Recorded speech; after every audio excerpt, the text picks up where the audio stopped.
Un objet important. Delphine Jubilard est introuvable depuis le 16 décembre 2020. La jeune femme a disparu à Cagnac-les-Mines dans le Tarn et n'a donné aucun signe de vie depuis. Les recherches se poursuivent mais aucun indice n'a permis de découvrir ce qui a pu lui arriver. Un nouvel épisode d'Affaires suivantes était diffusé sur BFM TV ce dimanche 23 janvier. Dans celui-ci, les nouvelles fouilles qui ont débuté à la ferme qui a brûlé, où Cédric Jubilard aurait affirmé avoir enterré le corps de son épouse, ont été évoquées. Toutefois, il semblerait que le corps de la jeune femme ne soit pas le seul élément à être recherché. En effet, le journaliste s'est demandé si les enquêteurs ne chercheraient pas également le téléphone de l'infirmière. Si est un élément de procédure qui est très important dans ce dossier, il est introuvable à ce stade, il peut contenir la clé du mystère, a-t-il expliqué. Selon lui, celui-ci pourrait avoir été balancé dans la fosse avec la victime, précise-t-il avant d'expliquer que les militaires sont potentiellement sur la trace de l'objet. Il s'agit d'un élément qui pourrait chambouler l'enquête puisqu'il peut contenir les réponses à de nombreuses questions. Les enquêteurs vont-ils le retrouver? Des recherches importantes.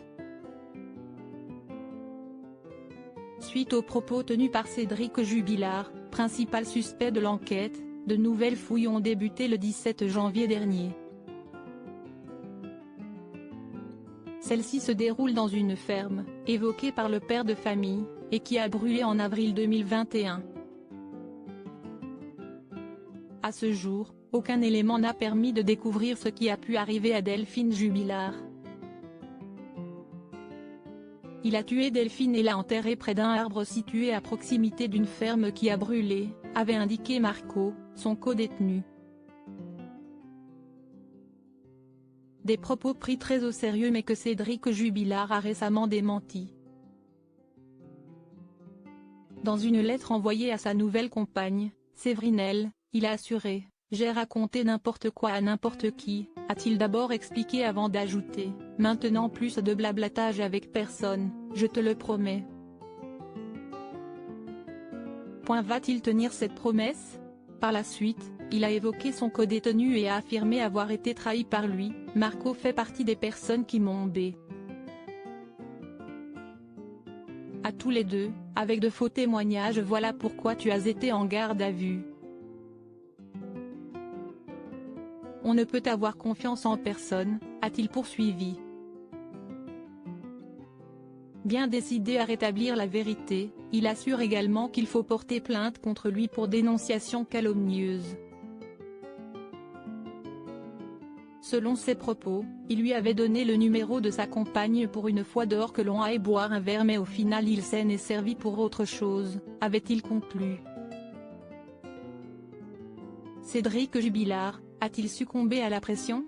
Les aveux de Cédric Jubilard ne sont pas passés inaperçus et ils ont été pris très au sérieux par les enquêteurs. Toutefois, selon Emmanuelle Franck, une de ses avocates, le père de famille aurait simplement déclaré ce que tout le monde attendait. En réalité, rien de nouveau et rien d'exceptionnel, a-t-elle assuré sur l'antenne de BFM TV. La raison? Il avait déjà indiqué cela à sa compagne dès le mois de juin. Elle lui posait de manière assez pressante la question que tout le monde se pose, à savoir s'il a tué ou non Delphine Jubilard. Selon les propos de l'avocate, son client en aurait simplement eu marre qu'on lui pose ce genre de questions. À force de lui répondre qu'il n'a rien fait et qu'il est innocent, il avait fini par lui dire, sur un ton ironique que l'on peut discuter bien sûr, qu'il avait tué et enterré Delphine dans la ferme qui a brûlé, a-t-elle conclu. Pour rappel, Cédric Jubilard a été mis en examen pour homicide volontaire sur conjoint en juin 2021. Il est incarcéré à la prison de Toulouse 16 depuis et toutes ses demandes de remise en liberté ont été refusées.